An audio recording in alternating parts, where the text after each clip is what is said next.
Howdy, Clint. You got a bundle up there for me? Yes, sir, Hoss. I think so. Good. Been waiting for it.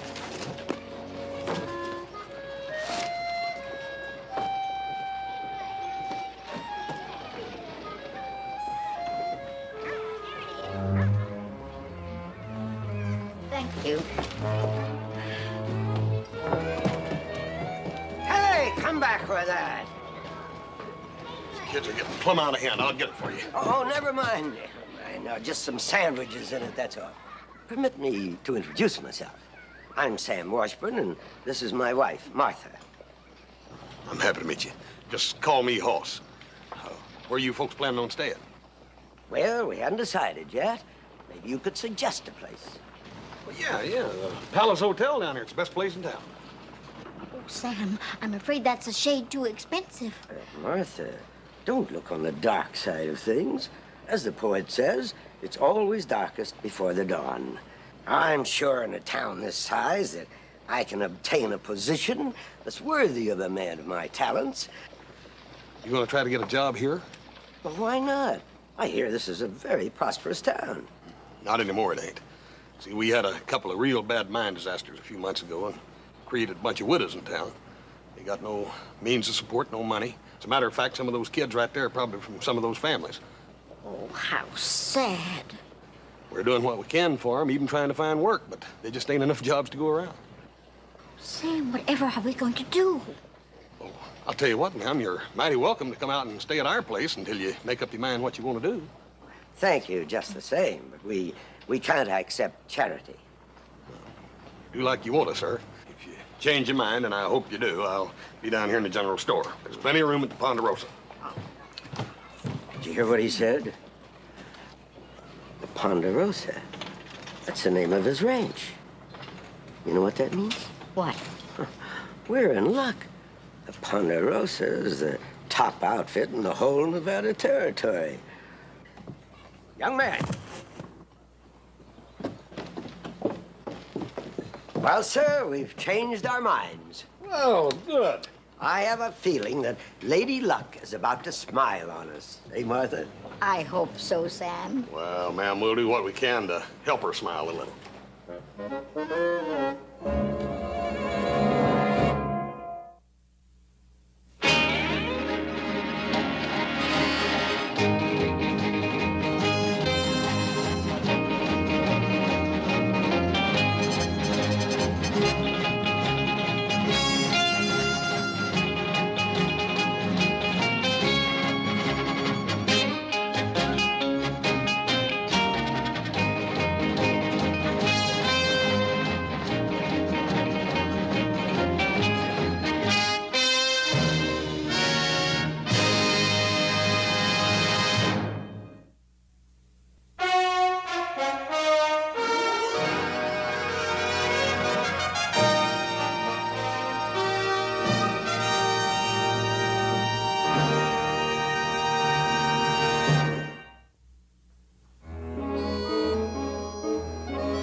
Hi, Paul.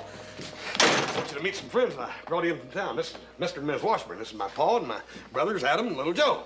Mr. Washburn. Paul is, where's Hop Sing? Oh, he's in his room sleeping. Good. There ain't gonna be no more complaining about the food, Paul. What complaints? Ms. Washburn here, Paul, is one of the finest cooks this side of the Mississippi. Yes, sir. I reckon you folks are tired. I'll show you on up to your room. Could I take a peek at the kitchen first? Yes, look, Joe, you take Mr. Washburn up and show him the room. Huh? Just do like I say. Take the bags and take him up and show him the room. That's it. You go right on up. Yes, Come right with me, Mr. Washburn. You just make yourself right at home in there, Miss Washburn. Now, what's this all about? Oh, I can explain everything. Now, don't get sore. I'm not sore. This poor old couple were stranded in Virginia City. They was flat busted, had no place to turn, Paul. He lost all of his money in some bad investments, and they needed work, Paul. What else could I do? But, Hoss... Paul, just a couple of weeks. Hoss, don't you understand? Hop Sing. He doesn't like anybody in his kitchen. Yeah, I know it. Dad, Bernie, that does worry me, I guarantee you. Adam, Adam, you're better at this sort of thing than I am. Why don't you talk to Hop Sing and explain it all to him, huh? No, I'm sorry, brother. You got yourself into this, so I'm afraid you'll have to get yourself out. What a heavenly kitchen. All those shiny pots and pans. Oh, I just can't wait for tomorrow morning to try out my special recipe for popovers. If you only knew what it means to me to be in a real home, even if it is only for a little while. Thank you, Mr. Cartwright. Good night, all.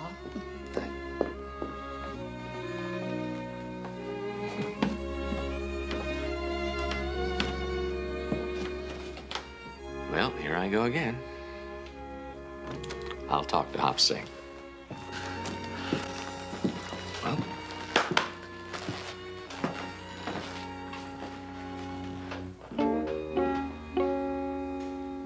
Hop Sing, we could use a little more of that jam. Hop Sing not cook. Hop Sing just silver polisher. You got new cook, you let her get it. I'll get it, Pa. Oh, Mr. Washburn had his breakfast yet? Oh, yes, hours ago. He's outside sawing wood. Sawing wood? He ought to be doing that at his age.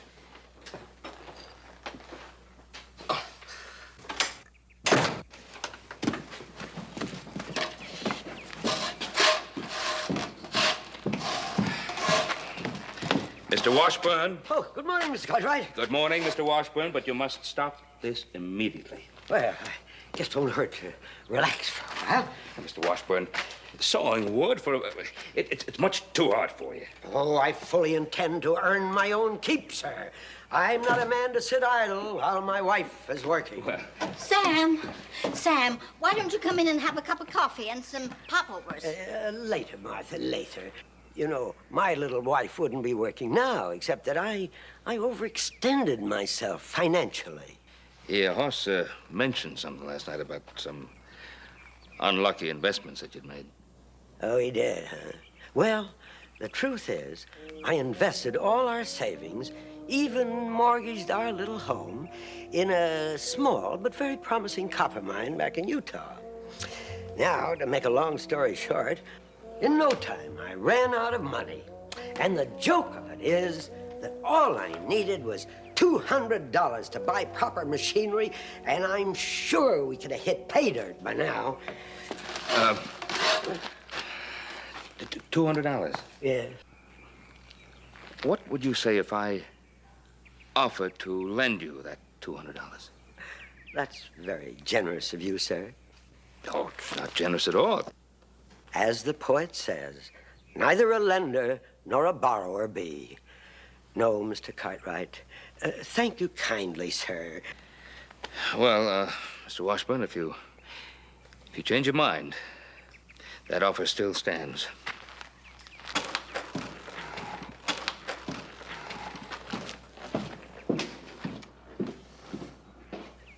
Oh, Sam, I'm so glad you didn't take that $200. $200. That's chicken feed compared to what I have in mind. I was merely baiting the hook. Oh, Sam.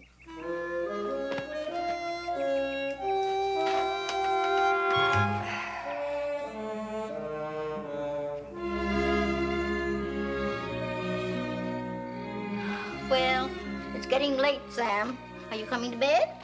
No, dear. You run along. Are you going to sit out here all night? I don't believe so. My infallible instinct tells me that the fish will soon be rising to the bait. Well, mine tells me that maybe all you'll catch out here is a cold.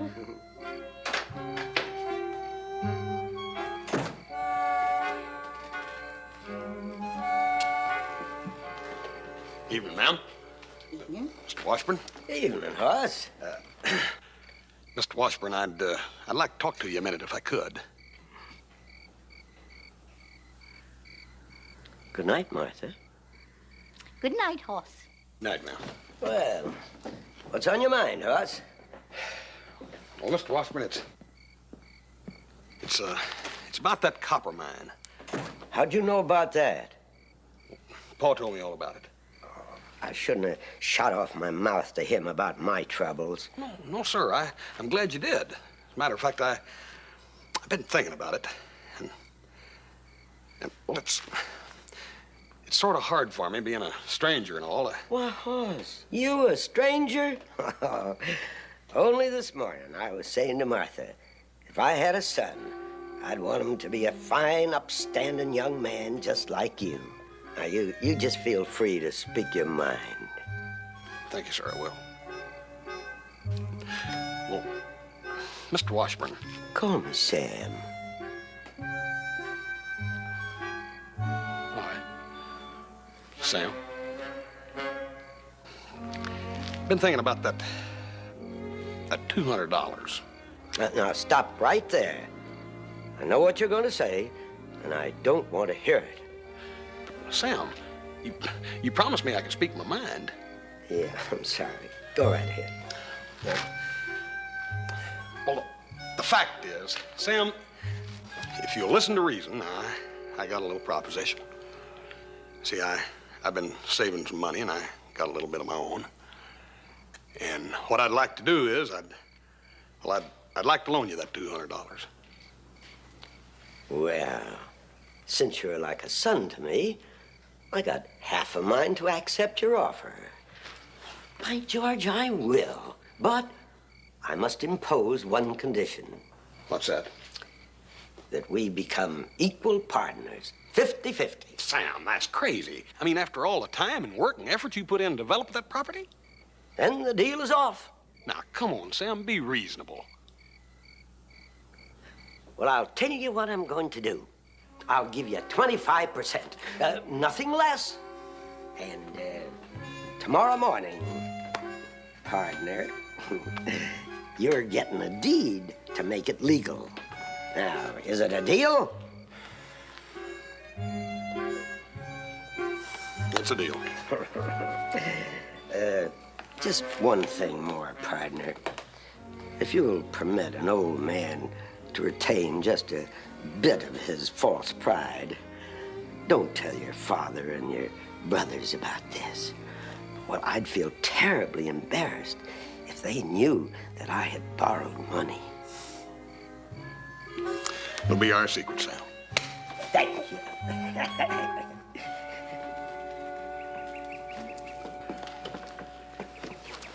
Well, goodbye, Ben. Bye, Sam. I can't remember when I've had a happier 2 weeks. I'm going to miss you all very much. Well, I hope it's not long before you're back to see us again. Martha, if you don't hurry, we'll miss the stage. All right, Sam. Bye-bye. Bye-bye. Well, yeah, there go two nice people. Yep, I'm sure gonna miss them. Bless you all. We'll never forget what you've done for us. Goodbye. Bye.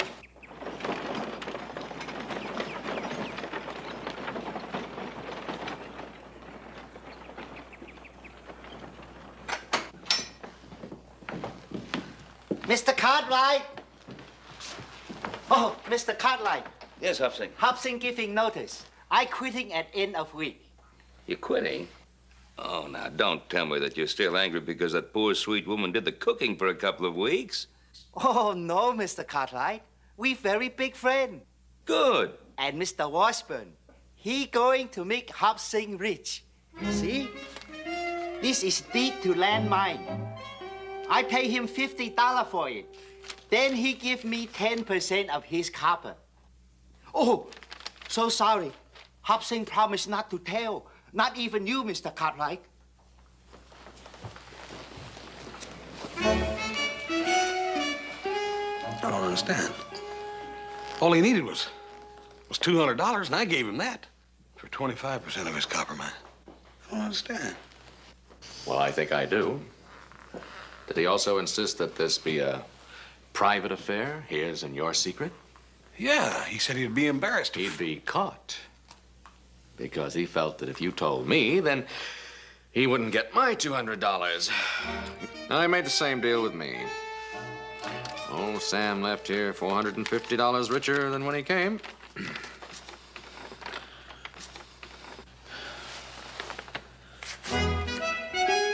$650. He told me I was going to get rich on my small but sound investment. Well, at the rate we're shelling out, I think Sam Washburn's the only one who's going to get rich. Well, Pa, at least you didn't get hooked in this swindle.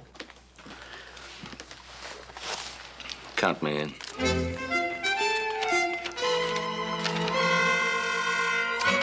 Well, Sam Washburn ain't getting away with it. I brought him here. I'm gonna bring him back.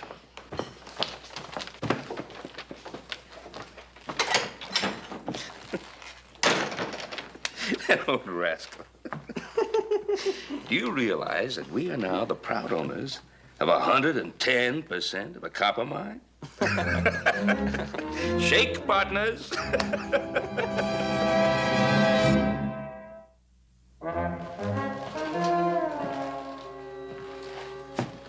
First, you sell us 110% of a copper mine. And then it turns out there is no copper mine. Sam Washburn, do you know what you are? You're a low-down swindler. That's a harsh word, Mr. Cartwright. An exceedingly harsh word.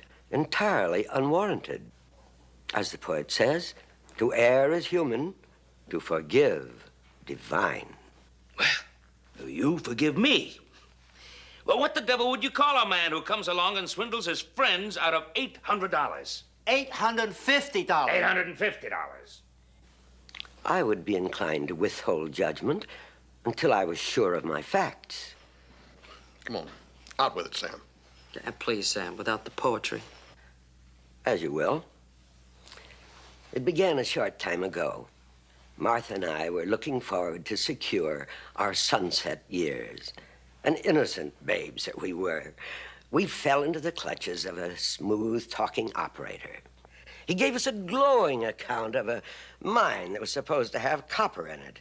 So we swallowed his story, hook, line, and sinker, whereupon he departed for parts unknown, along with our lifetime savings. So, since somebody swindled you, you figured, why shouldn't you swindle somebody else, like us? Oh, please, Mr. Cartwright, don't be too hard on Sam. Never mind, Martha.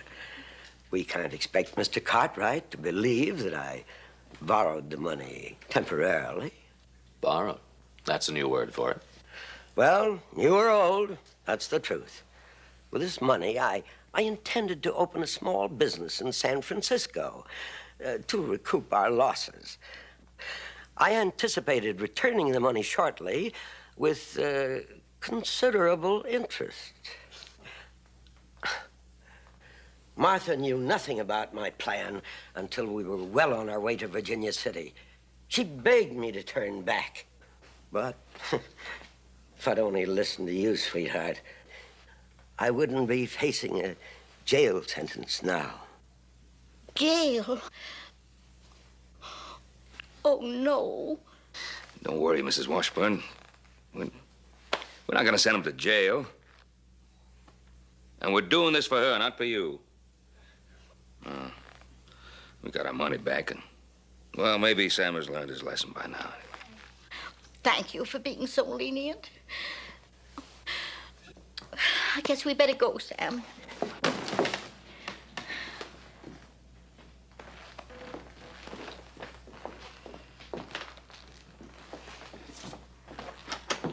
Wait a minute. Where are you gonna go? Don't know. Things look hopeless now, but if we're lucky, maybe someday we could start a small business. Hey, I got an idea. Paul, listen to this. Look, how would you like to have a business right here in Virginia City? Oh, that would be wonderful. Wouldn't it, Sam? Yes, that'd be fine. But that isn't possible, is it? Well, I think it might just be. I happen to know that old man Baxter wants to sell his general store and retire. Now, why don't we let the Washburns borrow back the $800, $850. $850, and start off all new right here in Virginia City? Oh, you folks. I just don't know what to say. Of course, it might just work. And it certainly would give Sam a sort of a chance to redeem himself. What do you say, Sam? Thank you, Hoss. Thank you all. Oh, if there was just some way I could repay your generosity. Sam, there is. Just do a good job. Oh, no, that's not enough. I know. I'll give you all some of my land in Utah as collateral. Sam, that isn't necessary. The store itself is sufficient collateral. No, sir. I insist that each of you accept 10% of my holdings as security for your $200 investments. What I get for my $50? You, Hab Singh, you get the same, 10%. Now, let's make it legal. Gentlemen, if the store is successful, I insist that you consider this land a gift. Never let it be said that Sam Washburn ever forgets past favors. Yes, sir, folks. Take a good look at that name up there. Square Deal Sam. And remember it, because not just today, but every day, the man behind that name will be offering you such dazzling merchandise at such rock-bottom prices where you'll think I've lost my mind. And as the poet might say, when you enter that store, you'll discover what's in store for you. But to celebrate this great launching, you men are asked to come up and have free beer on the house. And for you fair ladies, there's Martha's famous coffee and sandwiches. Come on and help us celebrate. First come, first served.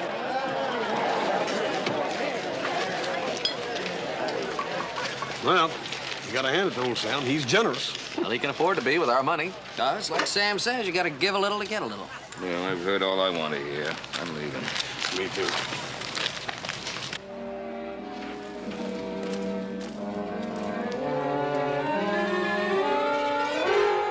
What do you think you're doing, boy? Nothing. Then take back those sandwiches. That's stealing. What's the trouble, Sheriff? Oh, Danny here stealing sandwiches again. I wasn't stealing nothing. You ain't gonna let him take me to jail, are you? He said everybody could take a sandwich. Didn't you, mister? Sam, don't you go getting soft-hearted with a kid like Danny. Just let him think he's found himself a sucker, and he'll take you for everything you've got. Well, like he said, I told everybody to come and get it. Let the kid go, Sheriff. All right. Maybe you made a mistake letting the boy off so easy. Then again, maybe you didn't. All I know is if you saw the conditions under which these kids lived, you'd understand why Danny and the rest of his gang are always on the streets. Then try and persuade this town to do something helpful about it, and all of a sudden everybody's deaf. Oh, it's a real problem. That was a real kind thing to do, Sam. I'm beginning to believe that you like kids as much as I do. Martha, kids get on my nerves as much as ever. Only the law gets on them even worse.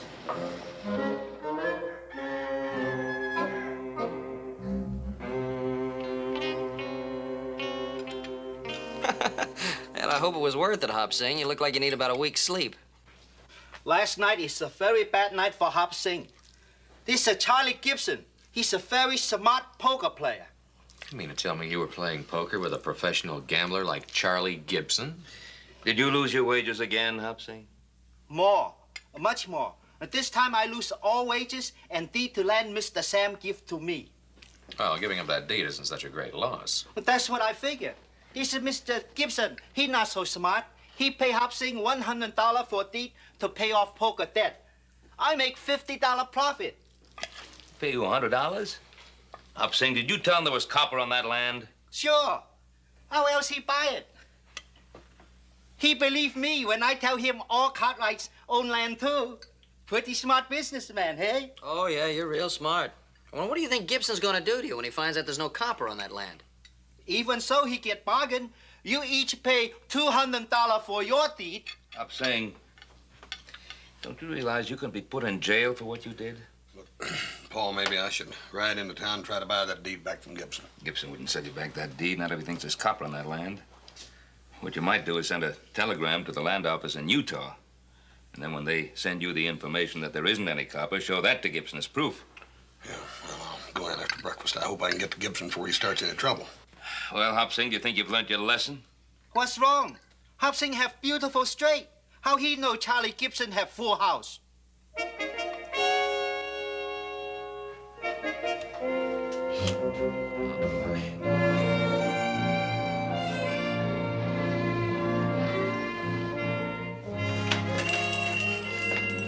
Good morning, Mr. Washburn. Yeah. Good day, Mrs. Washburn. Good day. Yes, sirree. The woman's touch is sure what this place needed. Thank you, mister. Gibson, ma'am. Charlie Gibson. And this here's my pal, Barney Shanks. Howdy, ma'am. How do you do? Now, I come in for a half a dozen twists of tobacco for this here special pipe. And a pound of 10-penny nails, some twine. I forget anything, Barney? A lantern. That's right, a lantern. We've been working copper diggings, such as there are around here.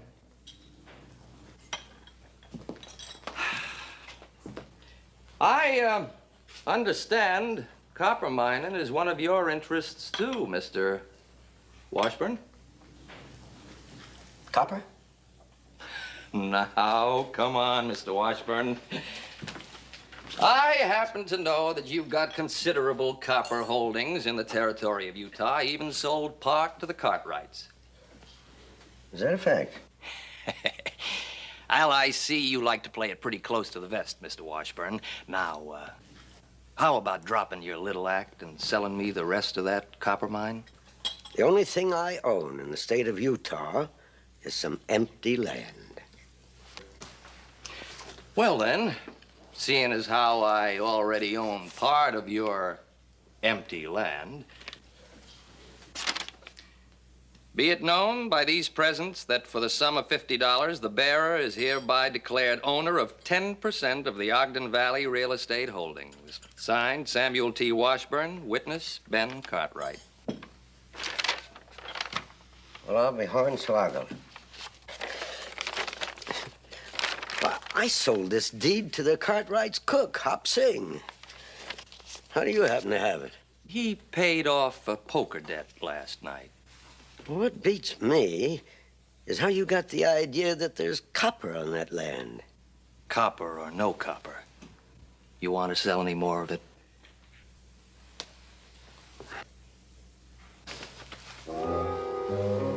I might be interested if the price is right. We're not interested in selling anything but the merchandise in this store, Mr. Gibson. Your purchases amount to $1.03, unless you don't happen to have that much money on you.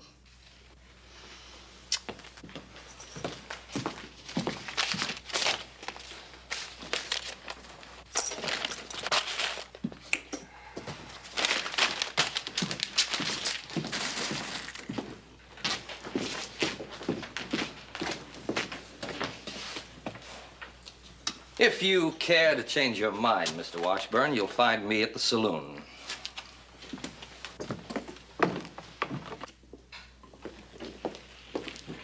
Why did you have to butt in like that, Martha? They were begging for it, and I could have gone on to something really big. Oh, Sam, you're always on to something really big. Oh, I'm so tired of these big things that never turn out.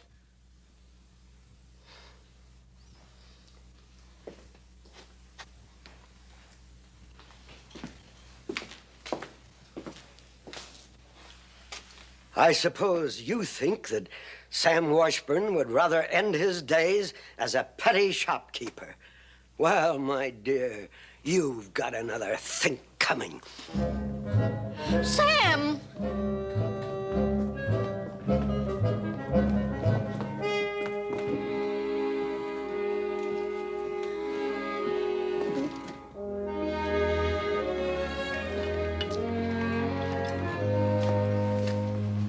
What'll it be? Give me a whiskey.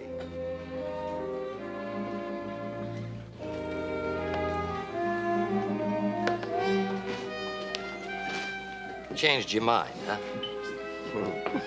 All right, boys. Here's the lay of the land.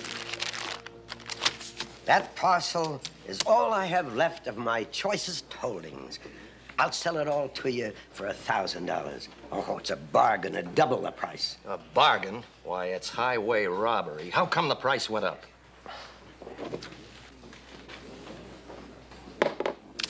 That's my proposition. Take it or leave it. He just wants to do a little horse trading. Go on, call him back. Washburn, would you come back here for a moment, please?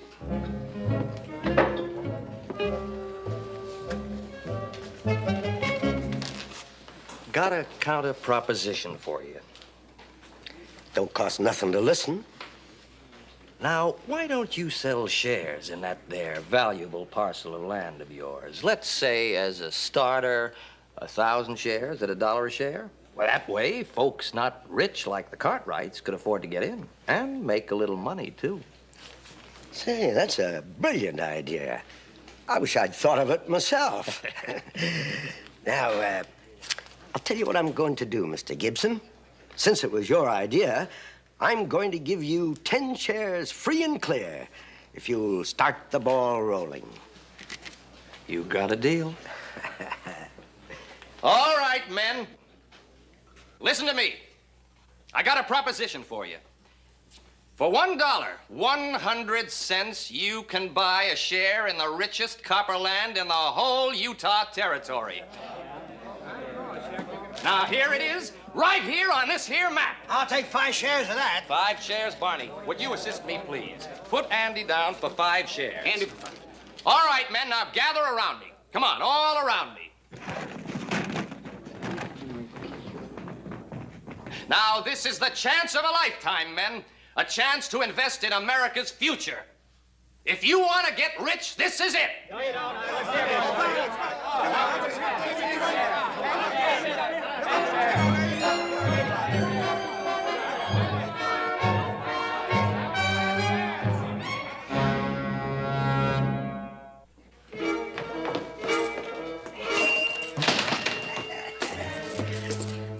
Martha, how long will it take you to pack? Oh, Sam, what did you do?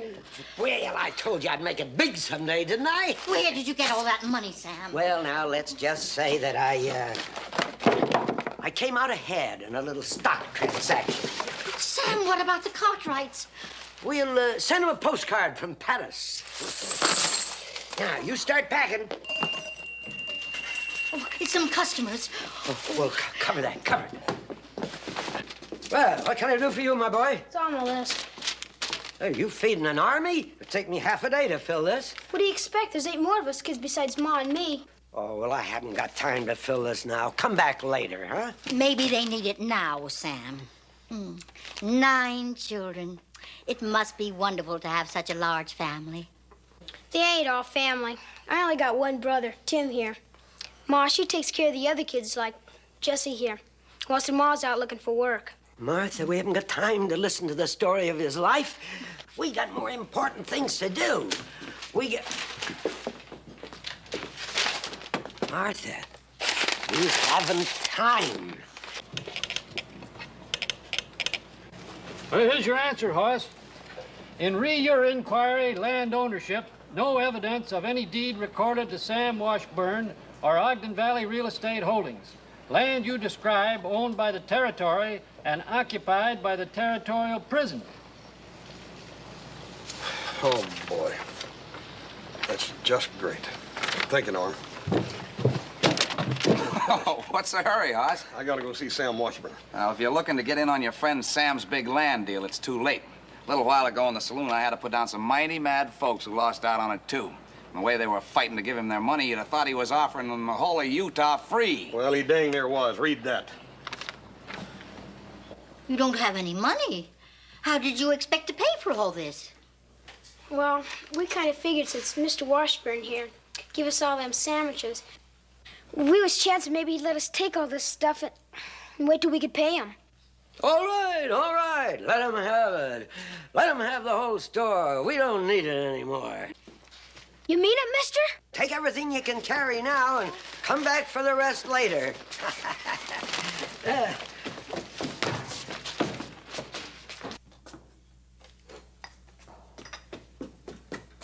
You know, the sheriff said that big kid had tried to make a sucker out of me. Yes, sir, you gotta hand it to that boy. He's got the makings of a real con man. I'll take care of that money, Sam. Oh, no, here now, Sheriff. That money belongs to me. You see, I got it because I sold the rest of my land in Utah. Come off of it, Sam. There ain't no land in Utah, and you know it. Well, Well. Caught in the act.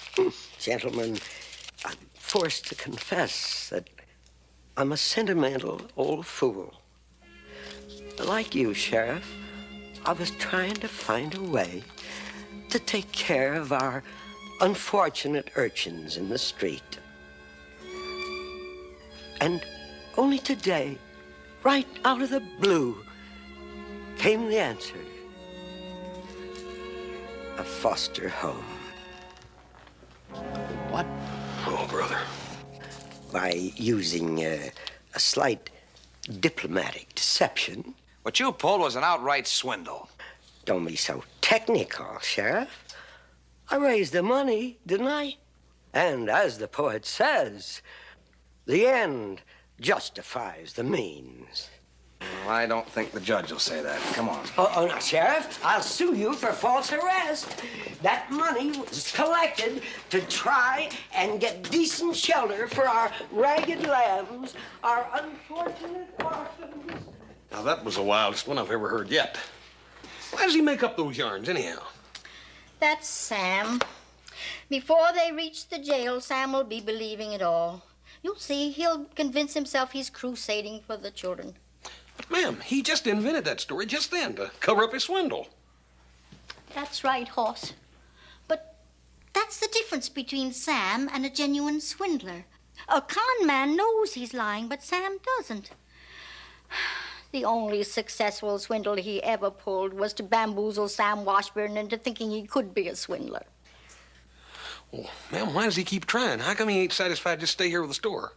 Don't you see, Hoss? Sam wants to be a big man, but he doesn't know how. He always bungles, like today. Well, ma'am, he's in bad trouble this time. Hoss, he's too old to stay in jail. And he can't get along without me, even if he won't admit it. What am I going to do without my Sam? Oh, you've got to help me, Hoss. Please help. Well, ma'am, I'll do what I can. That's a promise. Oh, if only he won't try that wild story on the judge.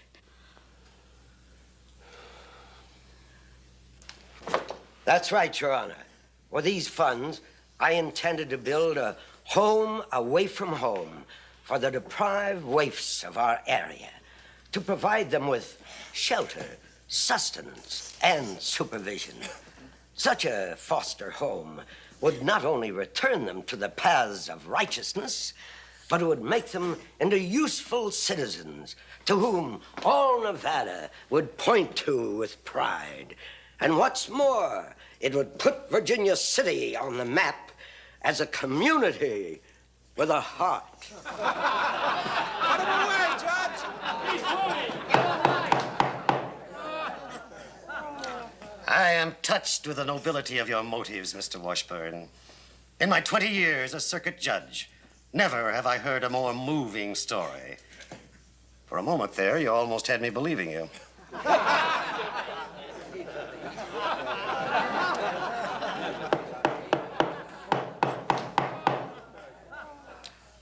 Had there been a grain of truth in your testimony, I might have been inclined to lighten your sentence. But as it is... Your Honor, there might be some truth in what Sam says. And if you'll allow it, I've got a witness I'd like to bring in. Now, after the prisoner has already pleaded guilty to the charges? Well, if I can prove that his idea is a good one, will you consider that when you sentence him? Very well. You may step down while the court hears the new witness.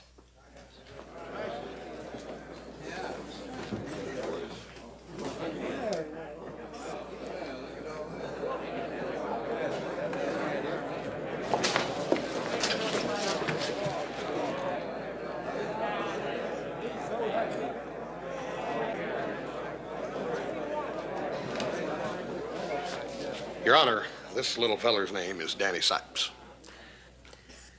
I'd like to ask Danny some questions, if I may. Go ahead.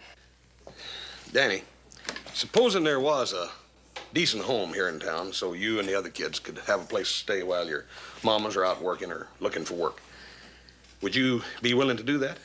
Sure, as long as it's got real windows and a roof that don't leak. There's enough food to go around. I don't think you'd have to worry about that. That's what you think, mister. Until Mr. Washburn here came to town, nobody ever cared if we ate or not. I just want to ask you something. Supposing there was this home, if Mr. Washburn has to go to jail, who'd run the place? Some skinflint who wouldn't even give a hoot about us? Well, sir, I don't know, Danny. Of course, we ain't got that far yet. We still got to collect the money. Yeah, that'll be the day. All right, Danny. You can go now.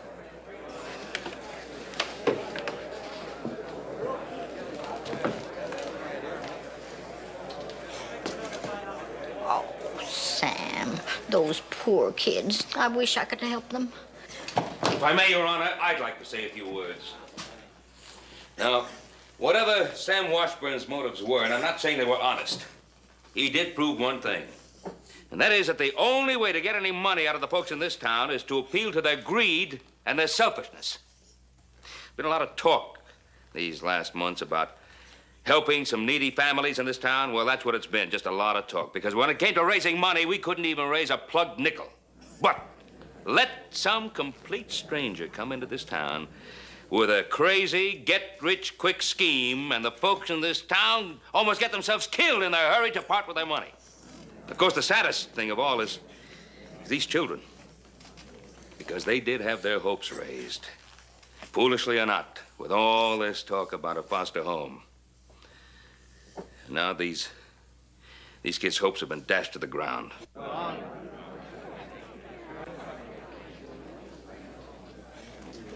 Thank you, Mr. Cartwright. Your Honor, if it's not too late, I'd like to put in a week's pay to help build that home. And I'll throw in 1 week's take for my saloon. Your Honor,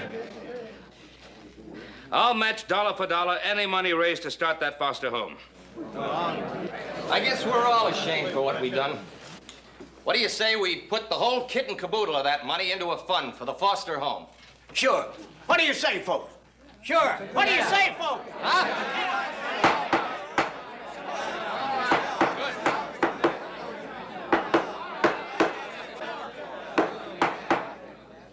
Until order is restored, there will be a 15-minute recess. That might give us all time to come to terms with our consciences. Hoss Cartwright, I want to see you.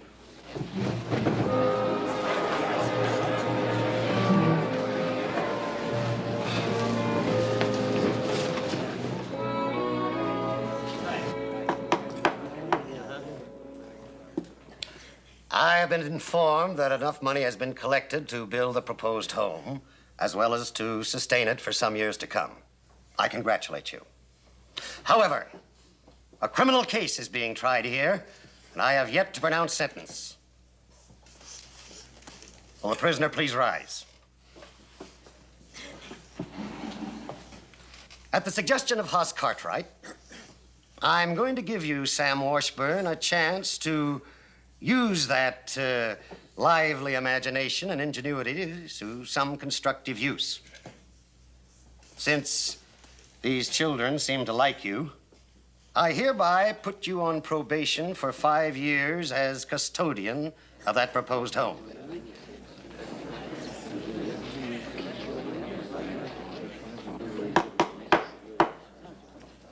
But I'm warning you now.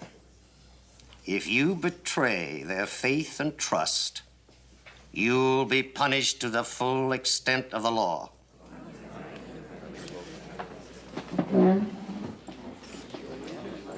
Your chickens, Sam Washburn, have come home to roost. Court's adjourned. Sam, I'm so happy.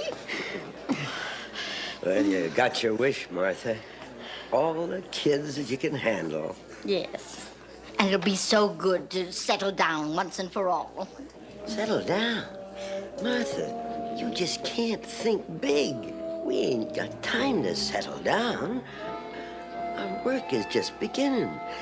You heard what the judge said about imagination and ingenuity. Martha, I'm going to make this home famous throughout the United States. Maybe throughout the whole world. I know you will, Sam. Well, we did it. Congratulations, Sam. Thanks. And don't you worry, those kids get out of line, I'll be around with a club. You better be careful, young man. That new home may turn out to be a good place for you. Especially if they throw away the key. Oh, I don't know how to thank you all. You're the nicest family I've ever known. Sam, Yes? it's $2,000 here, and more is pledged. Oh, that's fine. Sam, remember, you're on probation. Martha. Hoss, my eternal gratitude. That was a brilliant idea. Bringing Danny and the kids in just at the crucial moment. How did you ever happen to hit on it? Well, Sam, as poets say, necessity is the mother of invention. Oh, come on, do it. We have some ice cream. We have ice cream.